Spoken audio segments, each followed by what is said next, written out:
देश का मार्गदर्शन करना और दुनिया के सबसे बड़े लोकतंत्र का लोहा दुनिया के सामने प्रस्तुत करना, यह आज जो संभव हो पाया है, ये भारत के लोकतंत्र की ही सबसे बड़ी ताकत है। और आज महामहिम राष्ट्रपति जी का मार्गदर्शन हम सबको यहां पर प्राप्त हो रहा है। अभी यहां पर राष्ट्रपति जी के करकमलों से 3 बड़ी परियोजनाओं का लोकार्पण का कार्यक्रम संपन्न हुआ है, जिसमें कबीर एकेडमी यह 31 करोड़ 49 लाख रुपए की लागत से बनकर के तैयार हुआ है, जिसमें संत कबीर दास जी के लोक साहित्य पर, उनके साखी, उनके बीजक, उनके शब्दी, इन सभी को लेकर के, उनके साहित्य को लेकर, उनकी सिद्धि को लेकर के एक शोध संस्थान यहां पर स्थापित किया गया है। इस शोध संस्थान के माध्यम से जो भी शोधार्थी निर्गुण ब्रह्म की उस परंपरा का, जिसका नेतृत्व संत कबीरदास जी ने मध्यकाल में किया था, उस पर शोध करने का इच्छुक होगा। स्कॉलरशिप के साथ साथ उनकी यहाँ पे लॉजिंग की सुविधा भी राज्य सरकार के द्वारा उपलब्ध कराया जाएगा। आज यहाँ पर संत कबीर अकादमी और शोध संस्थान का लोकार्पण महामहिम राष्ट्रपति जी के करकमलों से भी संपन्न हुआ। इसके साथ ही स्वदेश दर्शन योजना के अंतर्गत इंटरप्रिटेशन सेंटर 17 करोड़ 61 लाख रुपए की लागत से और कबीर परिनिर्वाण स्थली मगहर के सुंदरीकरण के कार्य पर भी 37 लाख 66 हजार रुपए यहां पर खर्च हुए हैं और ये कार्यक्रम एक साथ आज यहां पर लोकार्पित हो रहे हैं। हम सब जानते हैं कि आदरणीय प्रधानमंत्री जी के करकमलों से यहां पर इन सभी कार्यों का शुभारंभ हुआ था। देश के अंदर ऐसे अनेक स्थलों के सुंदरीकरण, उनको उनकी पहचान प्रदान करने के लिए प्रधानमंत्री जी के नेतृत्व में अनेक कार्यक्रम देश के अंदर चल रहे हैं। स्वदेश दर्शन का एक कार्यक्रम अपने परंपरागत उन तीर्थों का, उन स्थलों का जो हमें वैचारिक रूप से जोड़ने का कार्य करते हैं, समाज को एक नई दिशा देते हैं, उसके लिए बनाई गई भारत सरकार की पर्यटन विकास की बड़ी महत्वाकांक्षी परियोजना है, जिसका आज यहां पर एक बड़े प्रोजेक्ट का यहां पर आज लोकार्पण का कार्यक्रम भी संपन्न हुआ है। इसके साथ ही देश के अंदर अलग अलग स्थानों पर रामायण सर्किट का कार्यक्रम है, कृष्णा सर्किट का कार्यक्रम है, आध्यात्मिक सर्किट का है, बौद्ध सर्किट का है।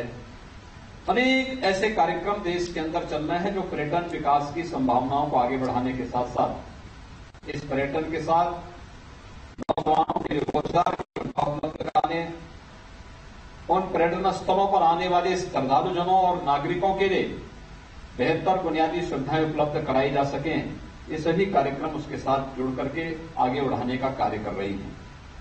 आपने देखा होगा काशी, जहां पर संत कबीरदास जी का जन्म हुआ था, बाबा विश्वनाथ का धाम है, और 13 दिसंबर 2021 को काशी विश्वनाथ धाम का लोकार्पण प्रधानमंत्री जी के करकमलों से संपन्न हुआ।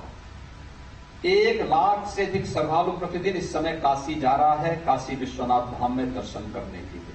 और मान कर सकते हैं 1 लाख श्रद्धालु जनों के आने का मतलब अनेक प्रकार की रोजगार की संभावनाओं को ही बढ़ाना, अनेक लोगों के हाथों को काम मिल जाना, और ये कार्य वहां सफलतापूर्वक आगे बढ़ रहा है। ऐसे अयोध्या में, कुशीनगर में, अन्य महत्वपूर्ण स्थलों पर, हिमालय, उच्च हिमालय में आप जाएंगे, केदारनाथ धाम में, वहां पर भी इसी प्रकार की विकास की अनेक संभावनाओं को आगे बढ़ाने का काम हुआ है।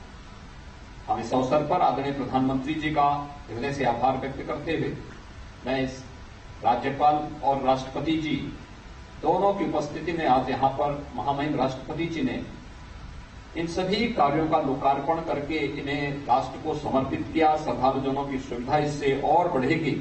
मैं इसके लिए जहां आप महामहिम राष्ट्रपति जी का और माननीय राज्यपाल जी का हृदय से आभार व्यक्त करता हूं, वहीं आप सबको, पूरे संत कबीर नगर जनपद के वासियों को और इस संत कबीर की परंपरा से जुड़े हुए सभी संतों को भी इस अवसर पर मैं हृदय से बधाई देता हूं, अपनी शुभकामनाएं देता हूं।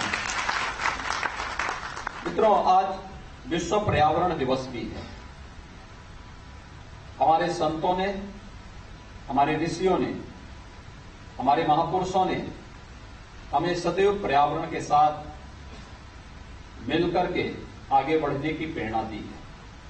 मुझे आज बस प्रसन्नता है इस बात की, आज से 5 साल पहले मगहर से बहने वाली आमी नदी अत्यंत प्रदूषित थी। इस सीजन में जब हम लोग आते थे तो बदबू आती थी, पानी एकदम काला था। लेकिन आज मुझे प्रसन्नता है कि जो एक व्यवस्थित कार्य योजना यहां के लिए बनाई गई, आज पानी एकदम साफ था। कारण है, अब प्रदूषण से मुक्त हो गई है आमी नदी।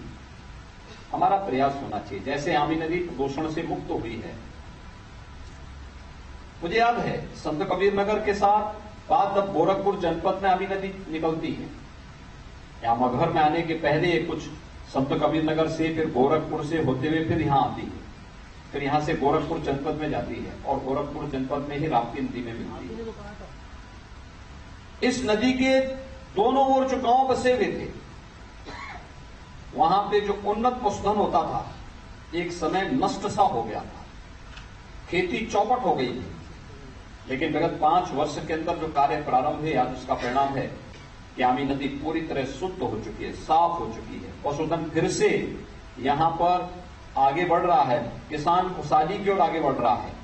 हमारा प्रयास होना चाहिए। प्रधानमंत्री जी ने आजादी की अमृत महोत्सव के वर्ष में हम सबको प्रत्येक गांव में अमृत सरोवर बनाने का एक संकल्प भी दिया है।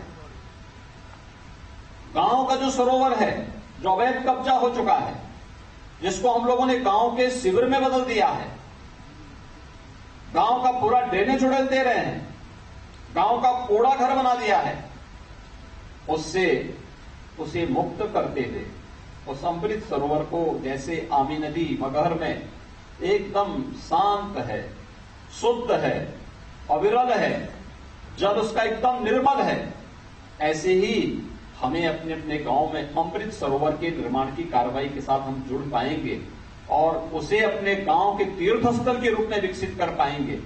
तो आप देखना, कभी भी आपके पास जल की कमी नहीं होगी, और जल है तो कल है। याद रखना, जल है तो कल है।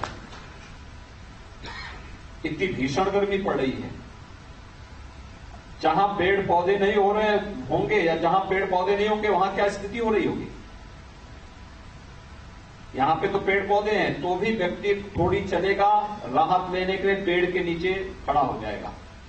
आप अपने घर में एसी लगा सकते हैं, पंखा लगा सकते हैं, लेकिन सड़क पर थोड़े पंखा लगाएंगे। कोई एसी अपने कंधे पे लाद के थोड़े लेके जाएगा। उन स्थितियों के लिए तो हमें पर्यावरण की ही शरण में जाना पड़ेगा, और इसके लिए अधिक से अधिक वृक्ष लगाना।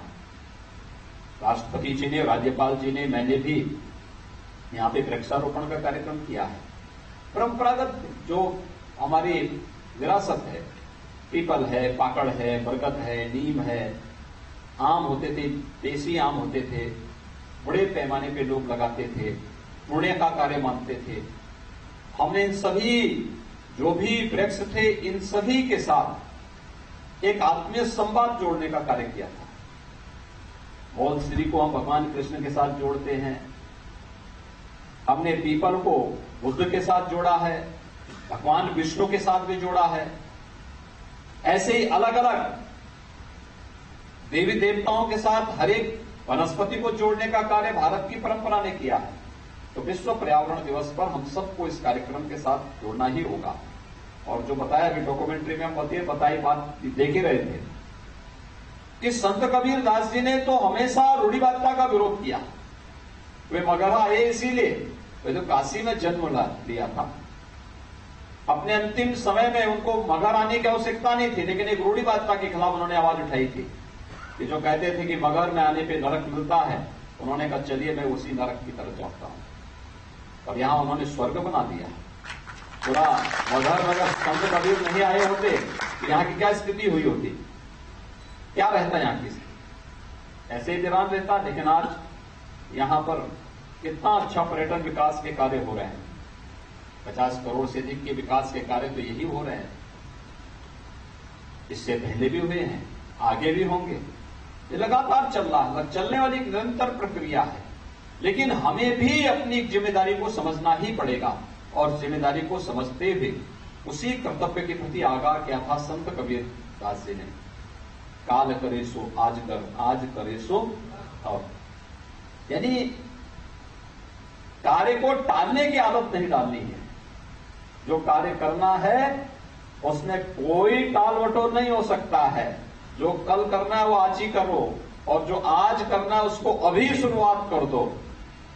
आप बहुत सारे लोग होते हैं मुहूर्त देखते, जब कार्य को टालने की उनकी नौबत आती तो फिर उसके बाद मुहूर्त निकालने लगते, साहब अब इस समय में करूंगा, फलाने समय करूंगा। उसके अब फालतू बैठा है, गप्पे मार रहा है, लेकिन वह उसको टालने की जो आदत है, तो टालने से समस्या का समाधान नहीं हो सकता है। कर्म के पथ पर चल करके ही हम इस कार्यक्रम को आगे बढ़ा सकते हैं, अपने समाज को, अपने प्रदेश को, अपने देश को आगे बढ़ा सकते हैं। और प्रधानमंत्री जी ने अमृत महोत्सव वर्ष में हम सबको इसी एक लक्ष्य के साथ जोड़ने के लिए कहा है कि अमृत काल आगामी 25 वर्षों का एक टारगेट हमें तय करना होगा। हमें अपने गांव को, अपने कस्बे को, अपने जनपद को, अपने प्रदेश को और अपने देश को कहां ले जाना है, हर एक नागरिक इस संकल्प के साथ जब जुड़ेगा तब इस लक्ष्य को हम प्राप्त कर सकते हैं। मैं पर्यटन विभाग को, पर्यटन और संस्कृति विभाग को, उत्तर प्रदेश पर्यटन और संस्कृति विभाग को और भारत सरकार के भी संस्कृति मंत्रालय को इस बात के लिए धन्यवाद दूंगा कि उन्होंने प्रधानमंत्री मोदी जी की भावनाओं के अनुरूप, उनके विजन के अनुरूप संत कबीर दास जी के विचार दर्शन को आने वाली पीढ़ी के सामने और भी जीवंत बनाने के लिए यह कार्यक्रम यहां पर आगे बढ़ाया है। और आज ये शोध एकेडमी, कबीर एकेडमी और शोध संस्थान के साथ साथ छात्रावास का भी यहां निर्माण किया गया है, और भी यहां पर तमाम अन्य पर्यटन विकास की संभावनाओं को आगे बढ़ाया गया है। ये सभी कार्यक्रम आगे बढ़ेंगे और